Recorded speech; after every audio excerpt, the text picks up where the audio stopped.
안녕하세요. 부자되는 금융이야기 장덕화 팀장입니다.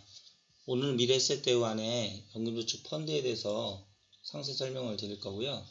그 전에 먼저 연금저축 제도에 대해서 잠시 설명 먼저 드리겠습니다. 연말정산 때 세액공제라는 걸 받기 위해서 많은 분들이 가입을 하시는데요. 소득이 연봉이 5,500만원 이상인 분들은 13.2% 세금 환급을 받고요. 연봉이 5,500이 미만이신 분들은 16.5% 세금을 돌려받기 위한 장점이 있기 때문에 많은 분들이 가입을 하시는 거고요. 또 이제 2020년부터는 만 50세 이상인 분들은 연 400에서 600으로 변경이 됐습니다. 그래서 이제 올해 들어서 이렇게 이제 연 600이면 월 따지면 이제 50만 원이잖아요. 그래서 매달 자동이체로 50으로 변경을 하신 분들 많이 계시고요. 또 별도로 이제 IRP 계좌를 이제 가입하신 분들은 또 추가로 연 300이 더 되기 때문에 이 IRP 계좌와 개인연금저축 계좌 두 개를 합산해 가지고 50세가 안 되신 분들은 700이 되는 거고요. 그 다음에 50세가 넘은 분들은 900이 되는 겁니다. 근데 이제 개인연금저축을 가입을 안 한 상태에서 처음부터 이제 IRP만 가입하신 분들은 이 IRP 계좌 안에서 연 700을 채우실 수도 있습니다. 근데 이제 저를 통해서 하신 분들은 대부분 개인연금저축이 있는 상태에서 IRP를 추가로 은행이나 증권사에 가입하신 분도 계시고 그렇지 않은 분도 계셔서 어쨌든 요거와 요것이 토탈 합산해서 연 700이거나 아니면 900이 되는 거고요.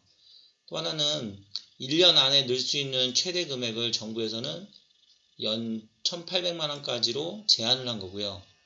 그 안에 연 400만원까지 납입한 것에 대해서만 세액공제를 해주는 겁니다. 그래서 또 하나는 제일 중요한 게 이제 세액공제를 받지 못하고 초과해서 납입한 금액이나 아니면 퇴직하신 이후에도 세액공제 못 받는데도 돈을 내셨다. 그러면 그거에 대해서는 연금소득세 5.5% 안 됩니다. 그렇기 때문에 단순하게 이제 세액공제 목적으로만 생각하시는 분들은 연 700이라든지 연 900에 맞춰서만 돈 내시겠지만 자산이 좀 있으시고 세금 부담이 크신 분들은 절세를 위한 목적으로 여기다가 1년에 1,800만원까지 입금을 하시는 분도 많이 계십니다.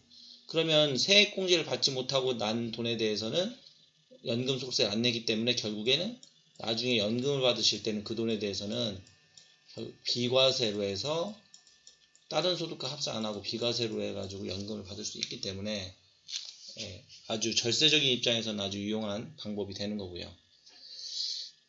그리고 이제 여기 연금저축에 대한 거, 그러니까 2001년도 이후에 판매했던 세금을 돌려받았던 연금저축만 가지고 그 연금저축에 의해서 받는 금액이 1년에 1200만원을 초과할 경우에만 그 초과되는 금액을 종합소득 신고하는 거고요.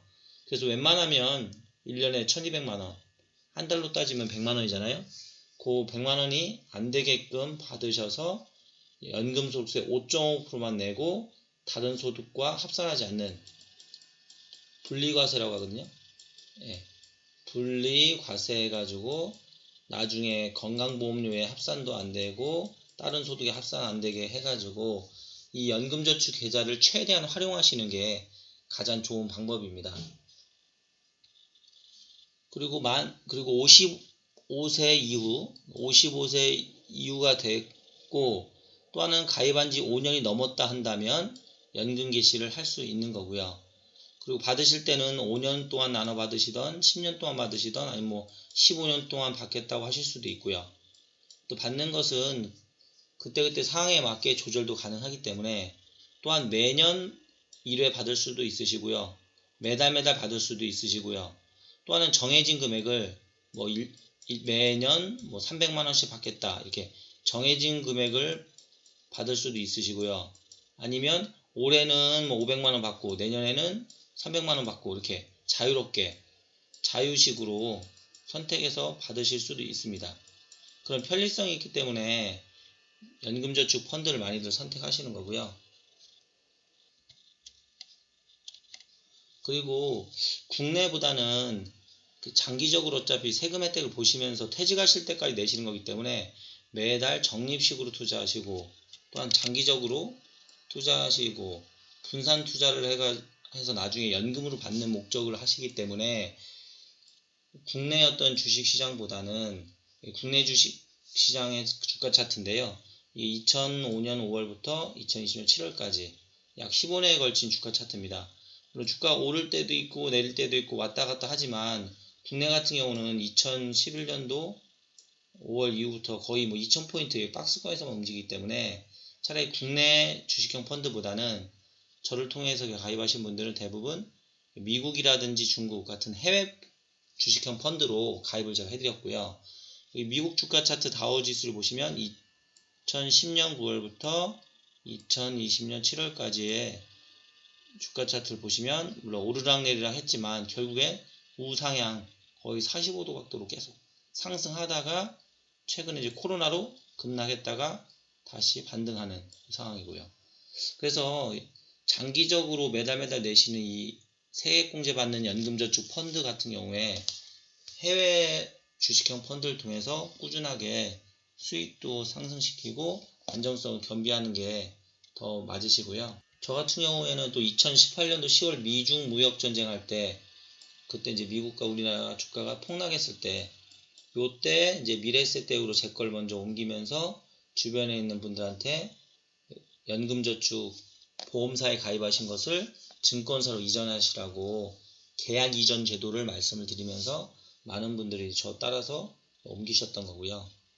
그리고 최근에 코로나로 최근 급락하면서 또 이제 수익이 많이 손실되기도 했지만 다시 채권형에서 주식형 펀드로 올해 4월부터 이렇게 다시 변경하시라고 제가 문자나 카톡이나 전화를 드리면서 이렇게 저를 따라서 같이 변동하신 분들은 다시 이제 회복을 많이 했고요. 그래서 이제 다우지수 같은 경우도 지금 좀 많이 이제 회복된 상태고요. 그리고 시중은행의 그러니까 한국은행의 기준금리는 여기도 나와 있지만 뭐 3월에 0.75에서 5월에 0.5 기준금리가 자꾸 인하가 되다 보니 시중 이제 금리로는 더 이상 이자에 대한 어떤 수익이 더 이상 만족하지 못하기 때문에 많은 분들이 주식이라든지 펀드 같은 투자형 상품을 거래하기 위해서 요즘 이제 은행이나 증권사에 계좌 개설 하시는 분들도 많아지시고요. 그리고 펀드를 가입하시는 경우에 펀드의 이름이 좀 길고 그걸 쓰실 때마다 왜 이렇게 이름이 기냐고 이제 물어보시는 분들이 좀 많이 계신데요. 이렇게 펀드 이름을 이해하면 알게 되는 거 이렇게 써 있잖아요. 펀드 이름을 이해하면 알게 되는 거. 뭐냐면 펀드 이름이 긴데 그 안에 구성되는 게 펀드 이름의 잭 앞부분은 운용 회사를 의미하고요.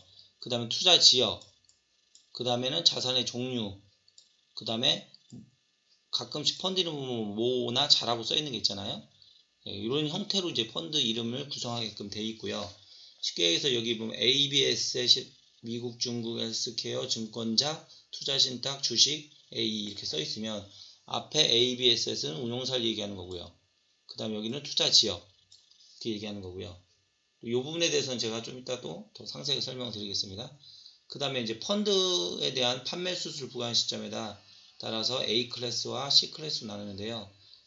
보통 연금 펀드 같은 경우는 다 C 클래스로 되어 있습니다. 뭐냐면 수수료를 만약에 내가 50만원의 돈이 들어갔다 그러면 수수료를 먼저 제하하고 뭐 예를 들어서 48만원이 들어가는 게 아니라 C 클래스 같은 경우는 50이 다 들어가서 운용을 하고 수수료는 나중에 차감하는 구조입니다. 그래서 연금 펀드는 무조건 C클래스만 이제 있게 되는 거고요. 여기 보시면 C클래스는 A클래스보다 보수는 높지만 가입할 때 손실되지 않고 그리고 연금 계좌 전용으로 편입할 수 있는 클래스는 끝에 후치형 수수료가 붙는 C에다가 P 영어로 펜션의 약자인 P가 또 붙게 되는 겁니다.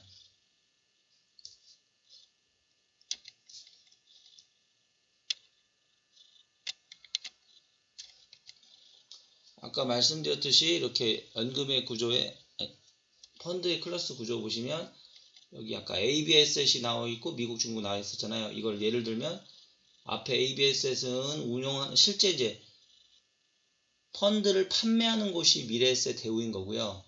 미래에셋 대우라고 하는 판매사에서 선생님들의 돈을 다 운용하는 게 아니고 각각 펀드마다 운용하는 운용사에서 실제로 돈을 운용을 해주는 겁니다. 그래서 앞에 ABS는 실제 내 돈을 운영해준 운용사 이름을 얘기하고요.